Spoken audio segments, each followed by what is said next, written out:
আজ বানাবো বিট গাজরের তরকারি। তার জন্য বিটগুলোকে এই যে স্কোয়ার স্কোয়ার করে ছোট্ট ছোট্ট করে কেটে নিয়েছি। গাজরগুলো ধুয়ে ছাড়িয়ে নিয়েছি। এই বিটটা রয়েছে এখন অবধি কাটা হয়নি। সাথে যাবে টমেটো, পেঁয়াজ, সব ছাড়িয়ে রেখেছি। এবার সব কাটবো, কেটে তারপর রান্না বসাবো। তো এটাকে একটু স্টিম দিয়ে নিয়েছি।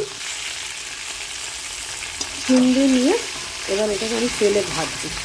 স্টিমটা দেখাতে আমি ভুলে গেছি, অফ ক্যামেরায় স্টিমটা দিয়ে দিয়েছি, একটু ভেজে নিচ্ছি, তারপর মশলাগুলো কষাবো। আবার তেল দেব অল্প করে। আমি বড় সাইজের দুটো পেঁয়াজ বেটে নিয়েছি। এদিকে আদা রসুনের পেস্ট রেখে দিয়েছি, কড়াইশুঁটি ছাড়িয়ে রেখে দিয়েছি। এবার তেল গরম হলে তেজপাতা ফোড়ন দেব, গরম মশলা গোটা এখন কোথায় খুঁজতে হবে, যাই হোক গুঁড়ো দিয়ে দেবো। আমি মশলাটা কষিয়ে নেব।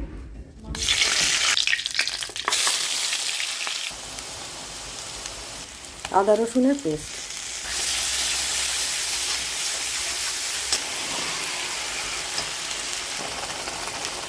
দুটো কাঁচা লঙ্কা ভেঙে দিলাম, আর দুটো কটা দেবো বেটে, যে যেরকম ঝাল খায়।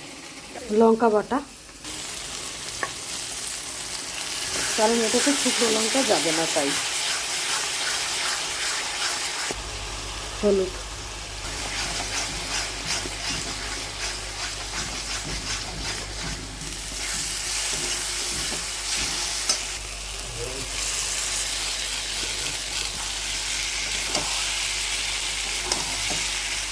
এবার এটাকে খুব ভালো করে আমি আবার একবার কষাবো, কারণ অলরেডি আমার ভাজা রয়েছে ভাপিয়ে নিয়ে বিট গাজরটা।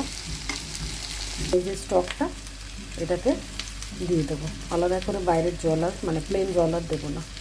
এই রান্নাটা একটু তেল বেশি লেগেছে, তেল বেরিয়ে গেছে কষতে কষতে। কষানো হয়ে গেছে, এবার এই জলটা দিয়ে দেবো। একদম কালারফুল রান্না, গায়ে মাখা হবে। ঘি গরম মশলা দিয়ে নাবি তো ফুটতে থাকুক। তো আমার রান্না কমপ্লিট, গরম মশলা দিয়ে দেবো, গ্যাসটা অফ করে দেবো। এবার এটাকে মিলিয়ে নামিয়ে দেবো।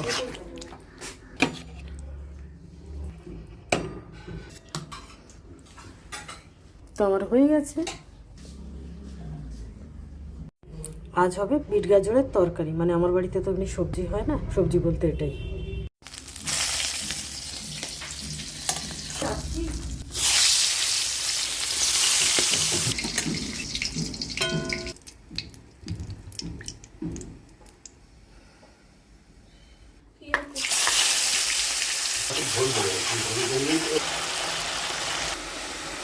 টমেটো বাটা,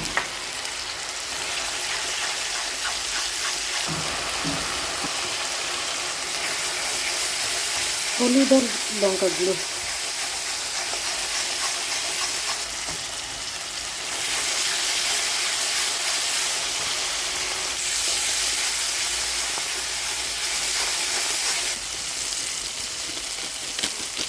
গরম মশলা, নুনটা দিতে ভুলে গেছিলাম।